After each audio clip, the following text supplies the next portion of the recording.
It is time for a best of 5 series of top level StarCraft 2. What I've got for you today is a Protoss versus Zerg. We're in game number 1, joined by Zest on the main Nexus. We're looking inside of the main base of herO, widely considered as the #1 Protoss player on the planet. Now, his opponent, spotting right here in the bottom right, playing in red. Yeah, you could say that maybe he's the #1 Zerg right now. We have none other than Solar.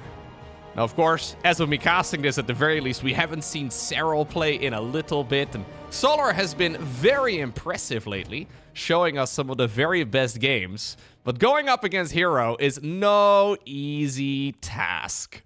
I have been loving the herO games. I've been casting so many herO matches, but the games are all highly entertaining, and there's no denying that herO is winning pretty much everything that he enters right at this point in time. This particular series, this particular best of 5, is from a Award ATV championship, so $7,500 on the line in total. Some of it apparently was actually crowdfunded, which is pretty sick.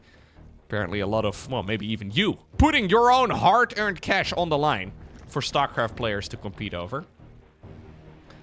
I am wondering, though, if slowly but surely, because I've noticed this a little bit in the Solar games, if slowly but surely herO is dragging Solar down to his level. Remember those games that we used to see every week between Dark and herO, where they started off as relatively normal macro players, but then after a few years, they were the same names, but the playstyles were entirely different. They were doing some of the dumbest things I've ever seen. I kind of miss it. I kind of miss herO going up against Dark, but I've noticed that Solar is starting to show some of the same responses that Dark was going for back then. We've been seeing some proxy hatcheries, we've been seeing some 12 pools, we've been seeing some variety lately. Then again, when there's serious cash on the line, and it's not, well, a few $100s here and there for the weekly tournaments, right? Maybe you do take the strategies that you choose just a little bit more seriously. It's going to be a normal start, at least for herO for now. Adept first, we have a Cybercore, no upgrade rolling in the Cybercore, so it should be a Stargate right here. Oh! That wins. That counts for... yeah, I guess not. Should have been slightly more to the top left. Anyways, just a normal beginning here as well for herO. A bunch of Zerglings are going to be spawning onto the battlefield yet again. Just 2 for now. 2 more joining in to be able to get rid of that very first Adept. When you get your natural expansion blocked, it is a little bit more annoying to deal with the first Adept or 2, because obviously the Adepts can kind of roam this bit of space here and maybe snipe some of the drones that are reinforcing this. At least until link speed is done, herO is going to have map control. So he's waiting. Yeah, he's patrolling this little bit of space, trying to see if maybe he can snipe a ling or 2, maybe get a hit on a drone. And already, Solar is going to be forced to re-rally some of those drones back towards the main base's mineral line, or at the very least he needs to make sure that they don't wander in between the expansions. Okay. Stargate indeed is going to lead to an Oracle. And this is, as far as herO's norm goes, very conventional, right? Like, nothing here is too odd. Obviously, this is the tried and true early game for Protoss against Zerg. It doesn't really have any real weaknesses. Third Adept also is going to be joining in, and he's shading backwards right now. Bunch of links are already out, so getting the third base up and running is likely going to be a slightly complex task. We have a Stalker here on the back of this too, by the way, so 2 Adepts into a Stalker into another Adept. It does delay the third base for a while. The norm is to go for only 3 gateway units before you plant down the Nexus. Usual timing on the Nexus is about 350, but in this particular instance, herO plants it down at about the 4-minute mark. I think herO, though, has been able to put 1 and 1 together already. And he knows that this is more gateway units than you ordinarily see, so nothing all too odd there on the side of the Protoss. The Adepts are going to shade into the main base. It's a little weird, actually, to go for 3 Adepts on the offensive, because I guess maybe this is the reason why. You need 2 drones, or 2 Adepts to one-shot a drone. So if you lose 1 and you go with 3, you can still one-shot drones? I mean, the theory is sound. I just don't know if it's actually the case that it works out better, because now you've lost... yeah, 3 Adepts for only 2 drones. It's a really good start here for Solar, all things considered. Even though he lost a bunch of units, he is now basically under 0 pressure, sending in the Zerglings as well to the other side of the map. Nexus here is set up. Oracle swoop in around the back. No Spore Crawler here, actually. That's a little bit odd. It is going to cost him a bit. 4 drones is okay, but we probably still need to make a Spore eventually anyways, so I'm always of the opinion that you may as well get it a little bit sooner, rather than later. But if you're really confident in your Queen Micro, maybe you can delay it, but yeah, there it goes. Oracle swoops back in. Deals a little bit of damage. These players, by the way, do go up against each other all the time, right? It is one of the weird things about high-level StarCraft. This is a series I have never seen before. But it turns out when you have the very best going up against each other and they participate in a lot of tournaments, they play against each other regularly too. There will be some mind games going on too for little things, like, for example, strategy shown, but also for stuff like, for example, map picks. I may have already casted herO going up against Solar 14 times on Winter Madness, I'm not entirely sure, but even though I don't specifically remember every single one of the games that they have played against each other, they certainly do. Yeah, it's a lot of adepts dying for a reasonable number of drones. I mean, 11 drones, maybe 12? No, 11, no, 12. It's not bad. It's actually pretty darn good now. Yeah, considering it's 12 drones for 5 adepts, I don't really hate it. Initially, I thought it was a bit messy, but those oracles really did make things a lot easier. Infestation Pit together with a Hydra Den. We did make a Roach Warren, but apparently this is just for the show. Just in case it would have been some sort of Zealot follow-up or something along those lines. Not the case. It's good old Stalkers, but these are links that are unupgraded. Most of the time, Solar seems to be favoring that more urgent +1 melee that we see all the time in this matchup these days. Without +1 melee, though, those Stalkers are going to hit hard. Little Zergling run by in the meantime. Oracle needs to wake up and activate the Pulsar Beam. There it goes. What about the Stalkers on the right?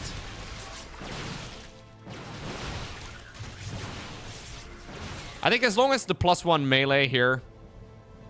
I guess as long as the +1 missile finishes, it's okay for Solar, but he is going to take a beating. 4th Nexus is already coming up. And if obviously the 4th Hatchery dies and the 4th Nexus stays alive, that makes all of this very manageable.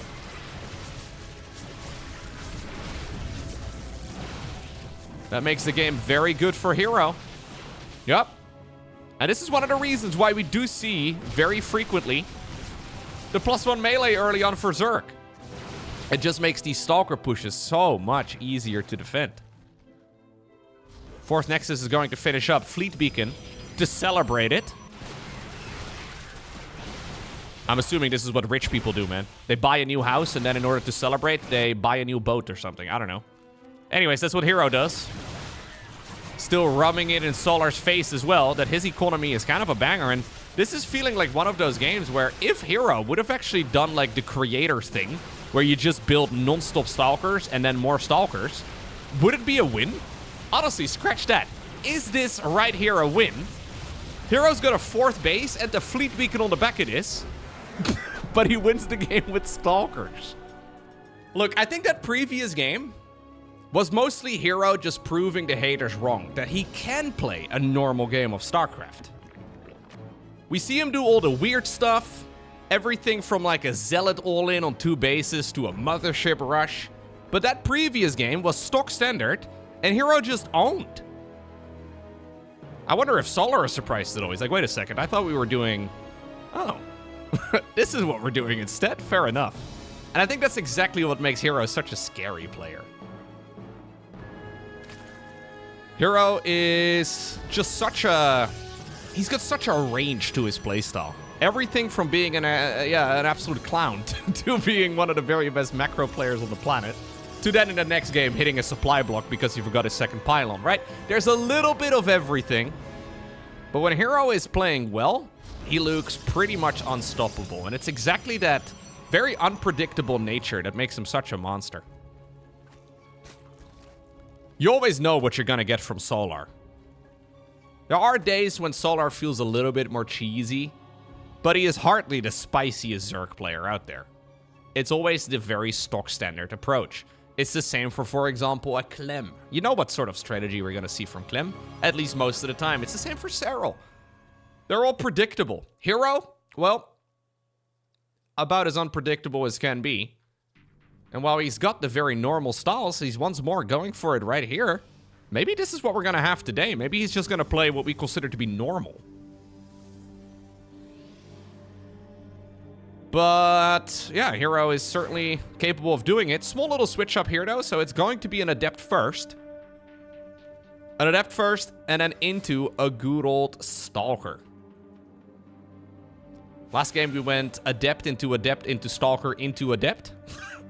Now we're going Adept into Stalker into maybe another Adept. Or maybe we're going to build the third Nexus off of only 2 units.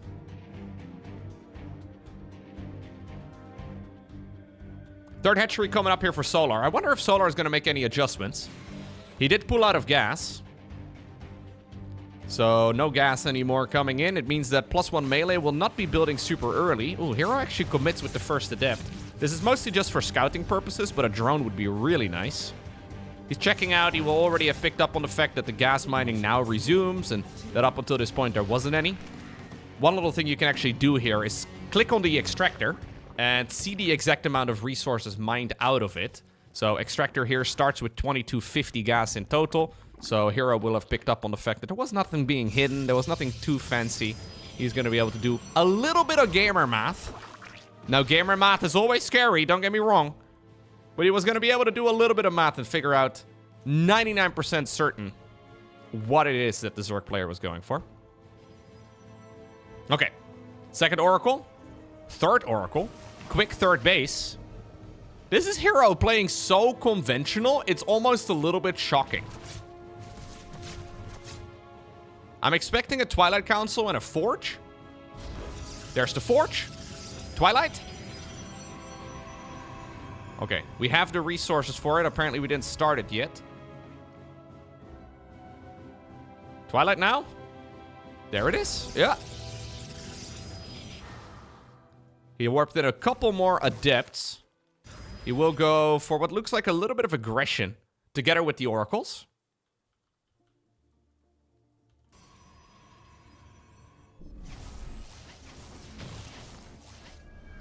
Okay. I'm just waiting for like the random fleet beacon to appear on the minimap, or on the production tab rather, or like a hidden base in the bottom right-hand corner of the map. I'm just waiting for something weird, but it's just not the case. Are we gonna go Blink? Is Blink going to be what herO is cooking up next? It looks like it. It would be a more herO-y thing to go for charge first, and he has the resources for it now. This is by no means the fastest possible Blink, though. This is all pretty slow. We do, by the way, have the +1 melee this time around here for Solar. Still, we have the dance between the Oracles and the Adepts, and it looks like this time around, the dance has been won by Solar. Solar also skipping out the Roach Warren this time, goes into the lair together with the Baneling nest, so probably straight to Hydroling Bane. Blink indeed coming, but this feels a little bit messy. Right, the Twilight Council was delayed for a bit. Now the Blink research itself was also delayed for a little bit. Hydra then indeed coming up here for Solar. Now the style that Solar usually favors in this matchup is to make a lot of drones at some point. And then as soon as he switches to mass unit production, he never goes back to droning. The question is mostly how many drones will he produce before he starts the non-stop unit production. For the time being, we're sitting at 71. I think something like 80 would be good. Oh, Hydra production begins now, though, so maybe this is the time. Maybe these are the last drones on the production tab. I have also seen him go back, though, to a little bit more of the lurker-based approach. But Solar is a big fan of, yeah, just sending it with a lot of Hydroling Bane these days. And however many drones he's got at that point will be what he goes for. +1 melee, though, here is good against the Blink Stalkers. And Blink, obviously, like I said, very delayed. herO now not really having the opportunity to harass the base in the middle of the map. Going into a pretty quick robo base, so maybe into Colossus? This hatchery in the middle, though, would usually be quite vulnerable. I think this is something that herO can push into if he wants to. Yeah, okay. That's what he does now. Blink is late, but it is here. And maybe, if he can still get the kill on the hatch, which he will, yeah, it can't really be that bad. There is, however, no fourth Nexus on the back of this. You can go for the forward one or the one a little bit more tucked away here. Instead, we are prioritizing the charge research, the extended thermal lens, the double Colossus. So double Robo Colossus with Stalkers.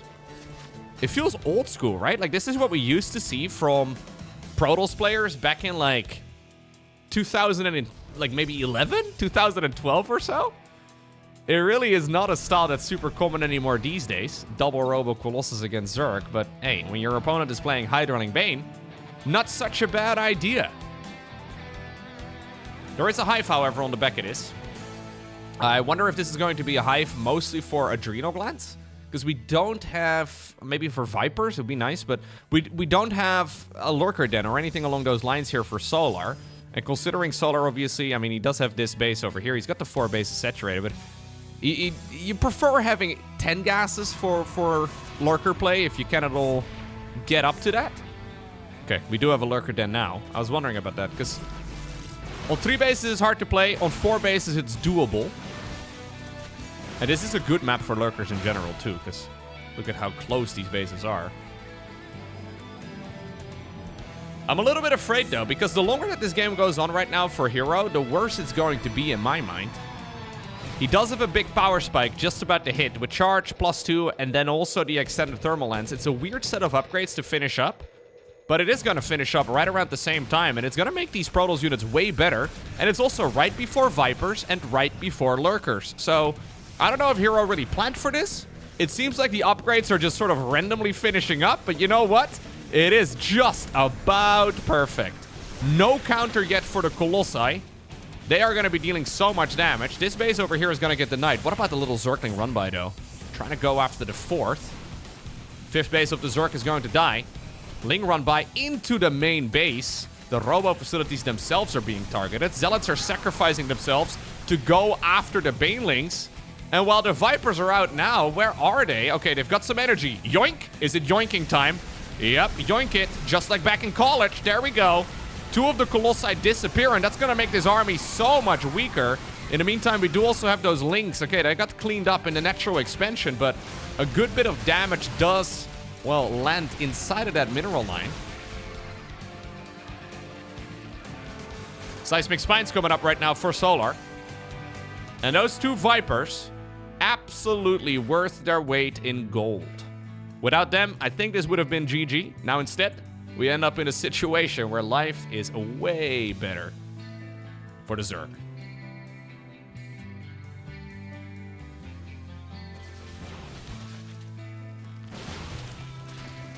So we end up with Hydra Ling, Lurker Viper. Hydra Lurker Viper is a very common unit composition. Doesn't really have a ton of weaknesses. And what I like here is that you can start up this slow push, right? So the middle base here that Solar is trying to take now for the 3rd time, it is going to be quite close to the Nexus in the middle. So a couple Lurkers leapfrogging their way forward. It's not so bad. herO right now trying to buy some time to get the Psystorm research done. He's not going for a transition towards Skytals, by the way. He's actually just making the switch straight. Oh, okay, never mind. We are going Fleet Beacon now, but before we go to Skytals, or maybe just a Mama ship, who knows? But before we go there, he is prioritizing a very ground-heavy army. Now, this is the unit composition that can beat Lurkers, but it's just so many freaking units right now for the Zerg. Look at the supply count. Suddenly, the Zerg is everywhere. What about this Zealot run by over on the left? Bunch of reinforcing units are getting close. Storm, of course, pretty good for zoning these days, but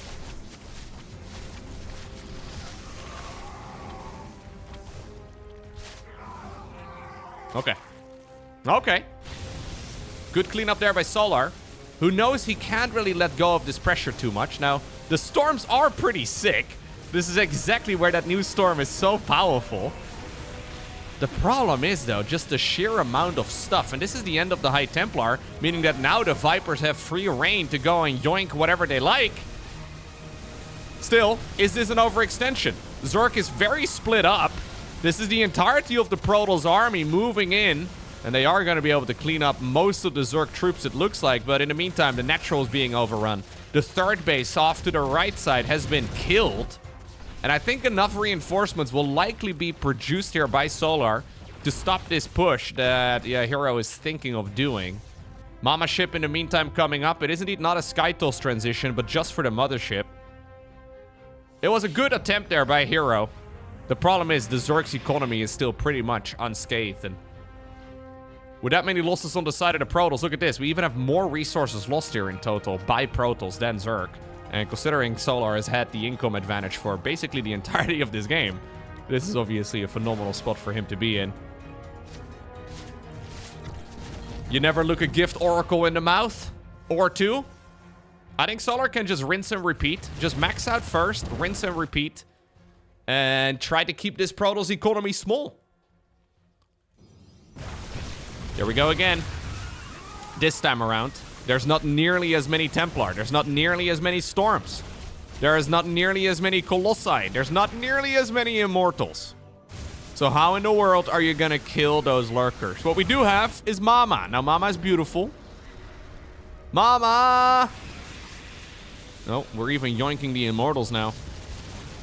Yeah, Mama is nice, but I think there are plenty of Hydralisks available. There will be some detection here required for Solar.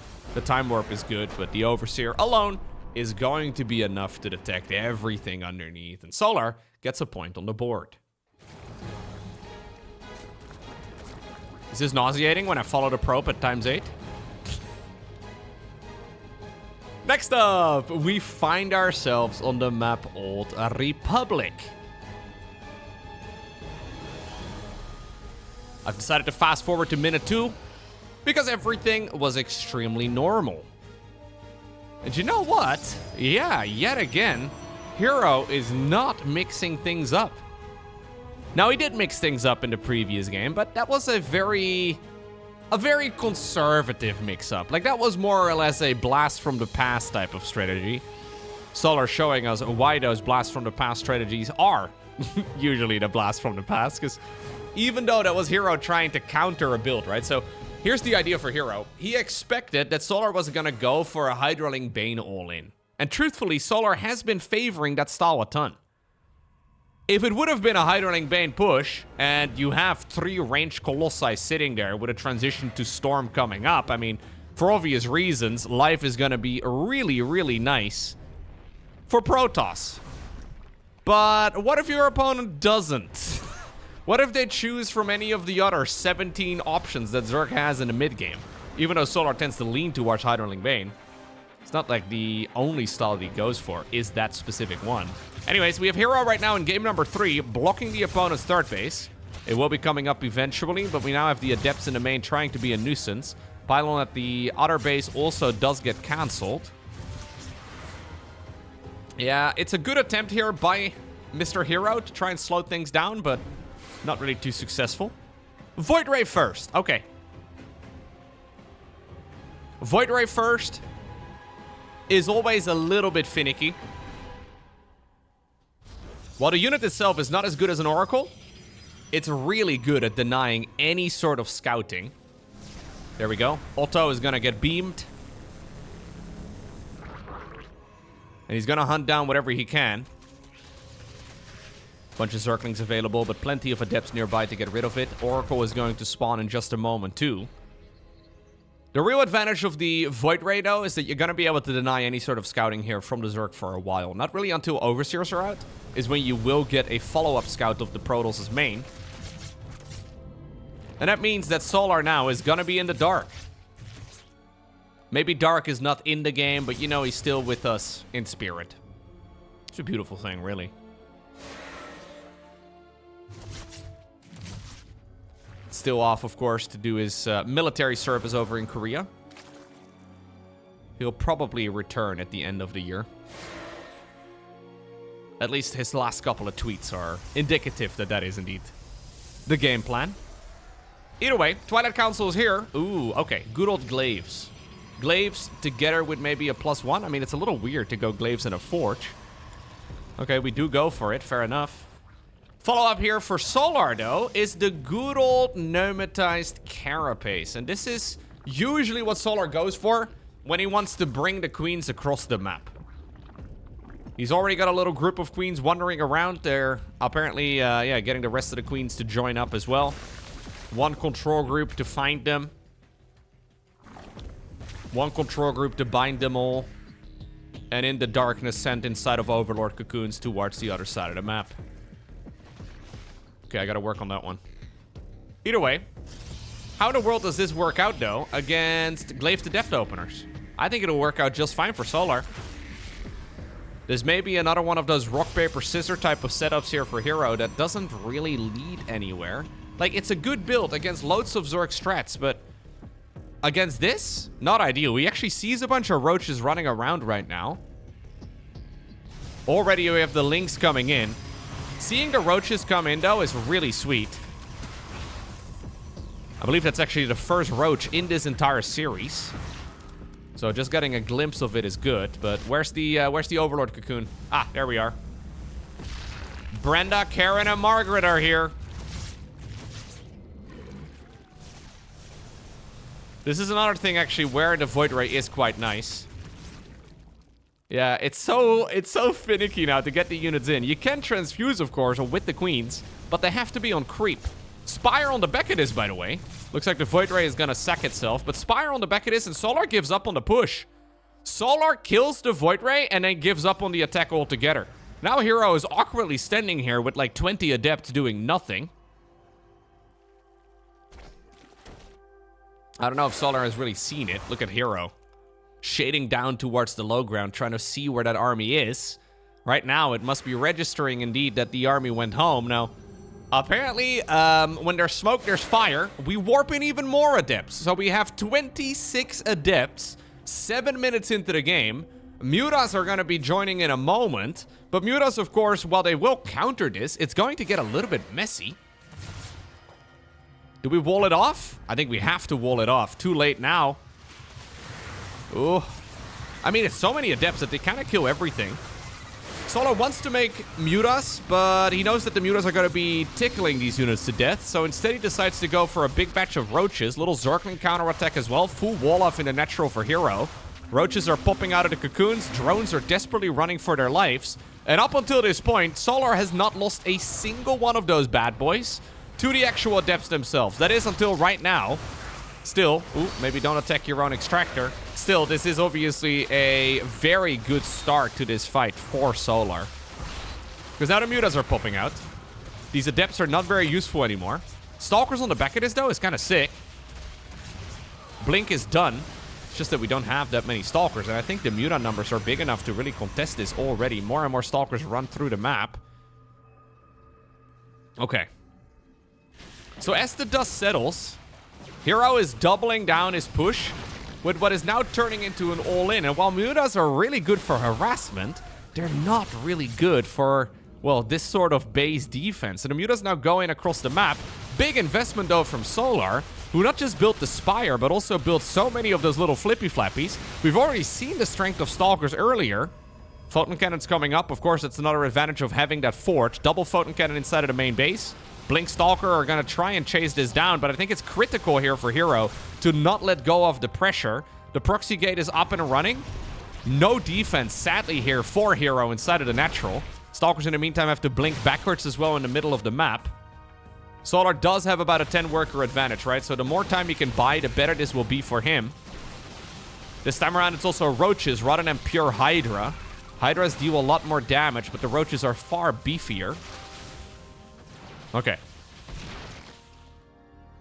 Mutas going back around the site. And just having these Mutas out, it forces Solar to warp in units at home. When you're committed to an all-in, that's like the last thing that you want to do. He's actually thinking about building up a 4th Nexus about now, it seems, but he will get it done eventually. But that means that herO is now officially giving up on the pressure. Likewise, I think Solar now is giving up on the Mutas altogether. Still, though, Solar has been making non-stop units for a while now. He's adding on additional Overlords to be able to max out. I wonder if there was an opportunity there for him to make like another 5 or so drones, but that's not the plan. We are just trying to shove our way up towards this high ground, rain corrosive biles to get these Protoss units off his lawn, and get rid of this proxy gate in the middle of the map once and for all. That'll be the end of this. Corrosive biles here are so nice. One Muta still flies around. But it's time to transition. Templar Archives coming up, at least for Protoss.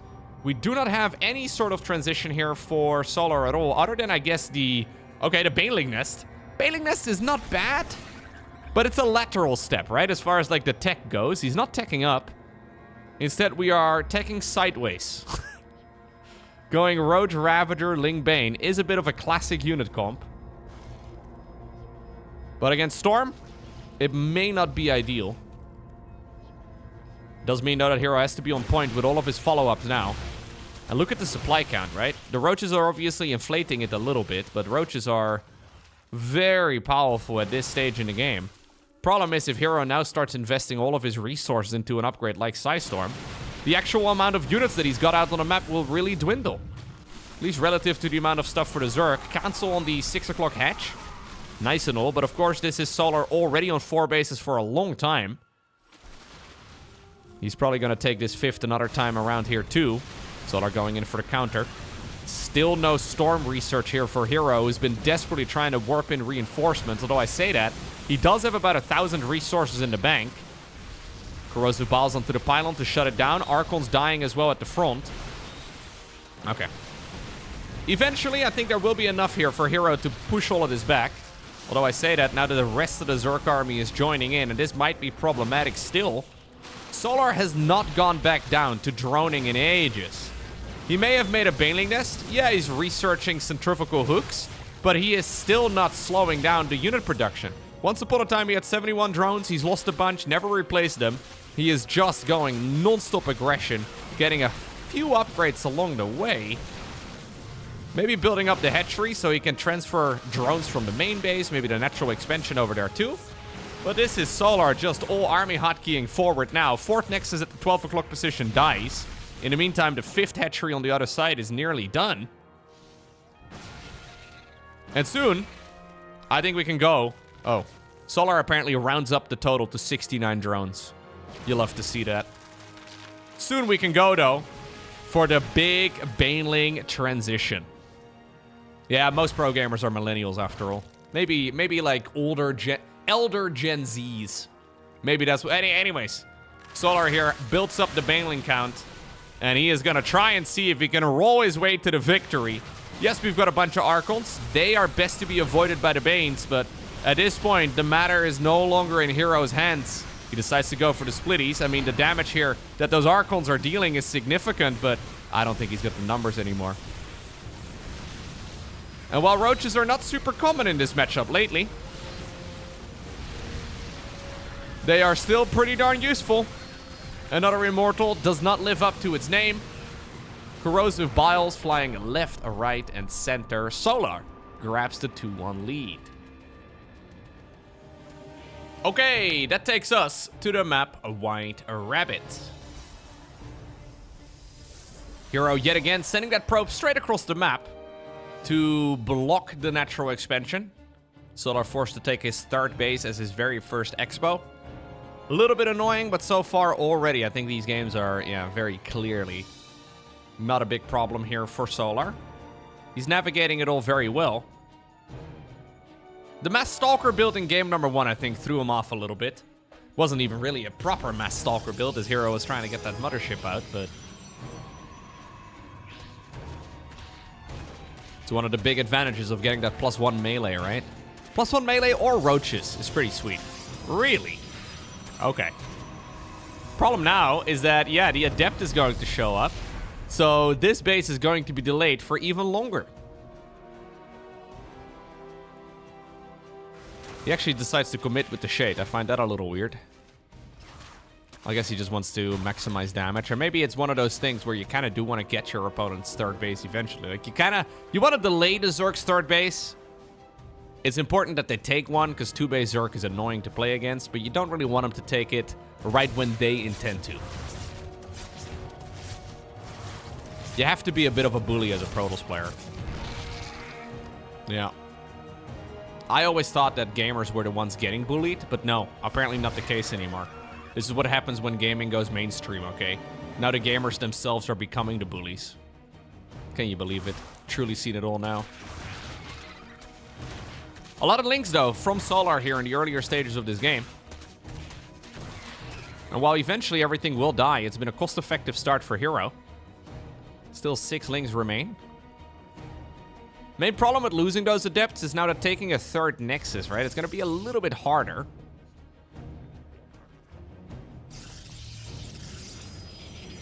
Maybe the 2nd Oracle has to stay at home to try and get that job done. 3 drones, not too shabby. There's that 2nd Oracle. Yeah. Oh, really? We're just gonna still send it across the map? It's a little risky. Solar doesn't have that many links, I suppose, that he's accidentally, sadly for him, checking the wrong 3rd. So that slowed everything down a bunch. He's gonna find out about it now, but I think the danger is already past here for herO. It's a very small little window here where Zerg can actually deal some real damage with just about 6 links. Twilight Council yet again, Forge yet again, but the Forge now is mismatched with the Twilight. Maybe herO is just a huge Twilight fan.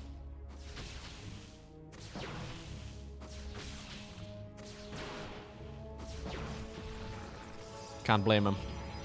The most beautiful love story ever crafted. Maybe herO also shimmers in the dark. Wouldn't be surprised. Or in the light? Wait. Oh yeah, in the light. Yes, in the sun. That's it. Look, it's been a while, okay? Don't make fun of my Twilight knowledge. Lair, coming up here for Solar. Now, Solar, interestingly enough, skip the Evo, skip the Baneling Nest, and skip the Roach Warren. So this time around, Solar has decided to skip literally everything.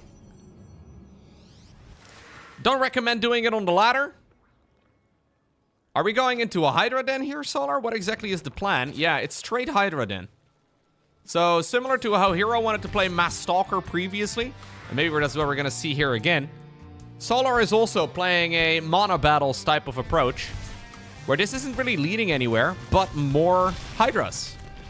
Nice little bit of zapping, though, with those 2 Oracles, getting a good bit of damage in.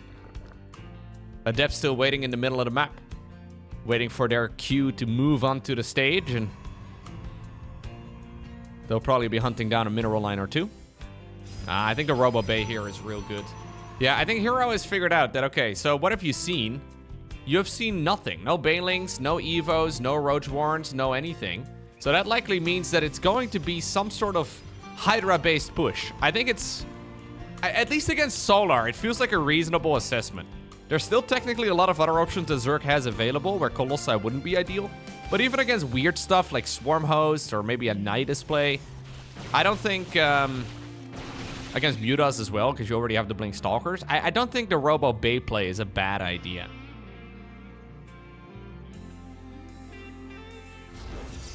Okay.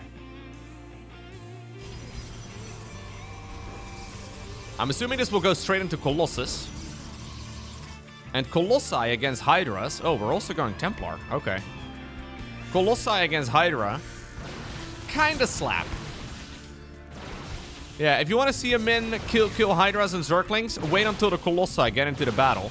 Now what we have is actually a Hydralist counterattack. So it looks like the 4th hatchery over here on the left is gonna try and at least get defended here by reinforcing Zerg. Fair enough. What about the push at the front though? Colossus is not yet out. herO decided to go for the Templar Archives, which is coming, but there's a big investment into the future, but you gotta live in the here and the right now, herO. What are we gonna do? Stalker recall. Okay, fair enough. They're gonna be sent back towards the 3rd, and at least it's enough now to scare Solar to back up. Now the Colossus is available. And you know what? I don't think this is the end of the world here for herO. It looked a little bit finicky, but there it is. Bzzzt. Time to roast some Hydras. Stalkers in the meantime putting in a good bit of work too. We do have, by the way, Charge about to finish up as well, which is a big upgrade that will make the base defense so much better. No Storm. It's going to be just Templar here for a bunch of Archons. Fair enough. Second Colossus about 80% of the way done. That's going to be popping out in a moment. Colossus is going to be backing up as well to the safety of the shield battery. And I think we're roasting. Welcome to the roast of Solar. herO is my favorite comedian. GG. And that means it all comes down to this. Final game, it is best of 5. Ruby Rock. You need to roll the R's, right? Ruby Rock. herO versus Solar. I gotta flex how Dutch I am every once in a while. It's important. herO has been going for a proxy hatchery block every single game so far.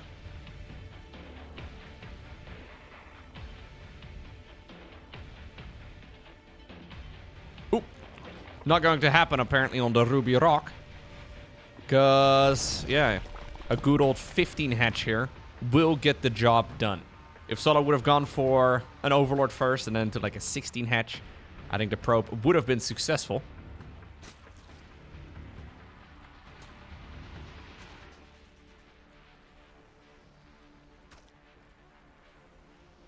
Do you know that drones basically have boxing gloves on every single time? Have you ever noticed? I mean, they're kind of spiky, but they do sort of look like boxing gloves. They also hover, like they levitate a little bit. It's a bit weird. Now, apparently the reason, the origin story as to why workers in StarCraft 2 hover is because originally when they built StarCraft 1, like the alpha version of StarCraft 1, the mineral nodes that you would mine were out, like on the map. Like they were outside of the map. So the units would actually have to like go out, mine their resources, and then bring them back. I guess during the production cycle of the game, they realized if we always need dead space, it is just going to be kind of annoying to make maps.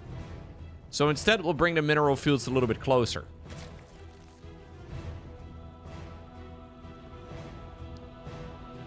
But that, of course, means that the workers still have this nice little hovering state, which is nice. It's good. In Brood War, actually, it also has an effect on many things. Like, say, for example, Widow Mines or Spider Mines in StarCraft 1. Units that are hovering don't trigger those sorts of things. They got rid of all of that with StarCraft 2. Make it a little bit more simplistic, because the hover state of units is a little bit funky. Many units technically hover, right? Like many of the Protoss units especially. Like half of the Protoss units don't keep their feet on the ground.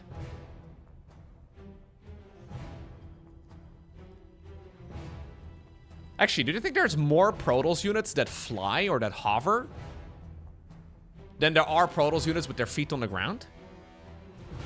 Okay, Stalkers, many feet. Quentin Tarantino would love them. But Sentries hover. Depths have their feet on the ground. Zealots have their feet on the ground. Dark Templar do as well. High Templar don't. Archons don't. Disruptors don't. Colossi do.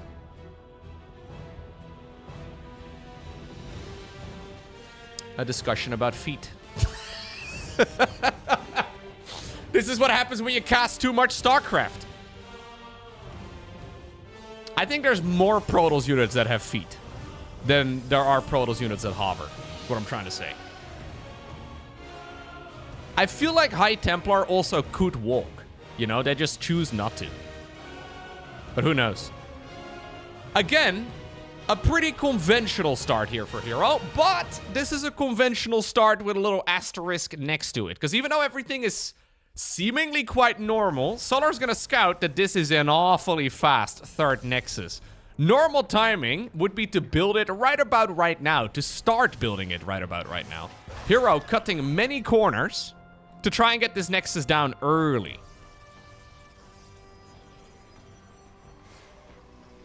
And I think at this point, it's a little bit too late for Solar to do anything about it. He is making a round of links, just keep the Protoss player honest. But we have basically not lost anything yet on the side of the Protoss, and we've only had one real unit here to defend. I guess that's why the Oracle, well, was kept at home as well. It will be moving in for some harassment, I'm sure, here in just a moment in time, but herO basically now no longer relying on having to do eco damage on the side of Solar, because he's already getting all the greed out of the way, and he can, well, face the Zerg economy that way. Solar actually making a lot of drone, or a lot of Zerglings, rather. I don't think the Lings are really that useful. Baneling Nest on the back it is yet again, together with +1. But no lair.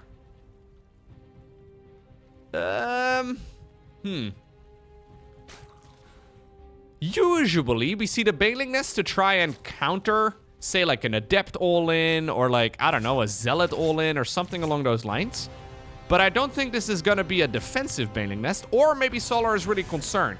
herO does scout it now, though, and that is going to be big.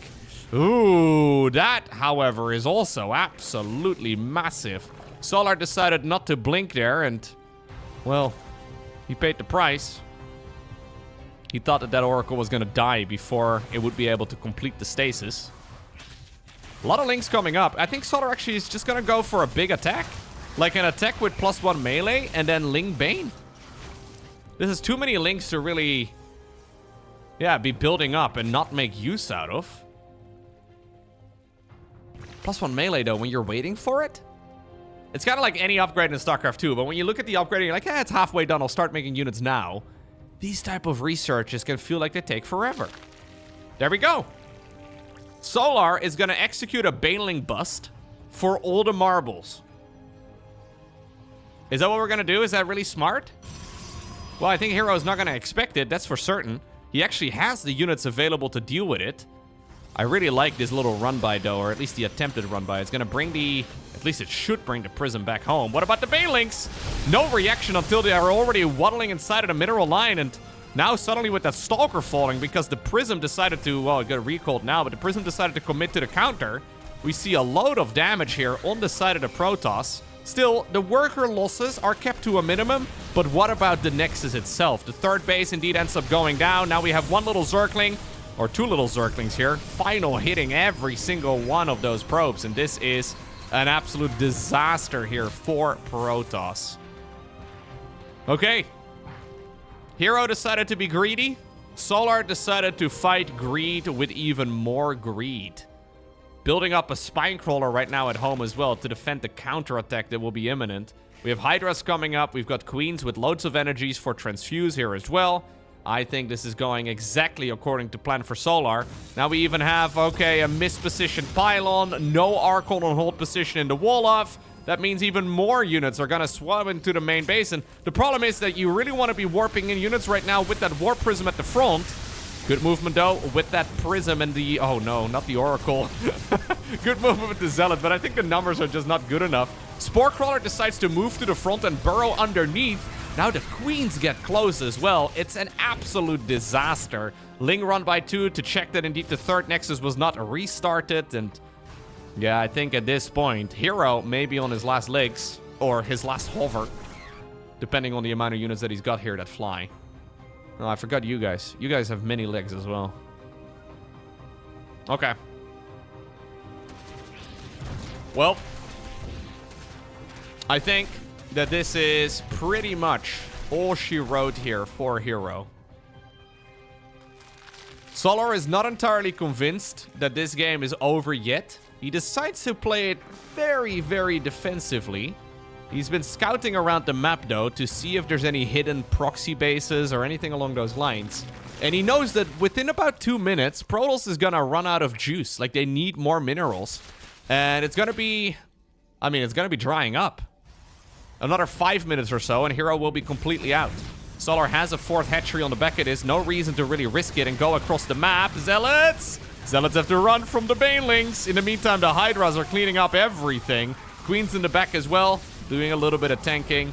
GG right now gets cold, and that is going to result in a victory right here for Solar.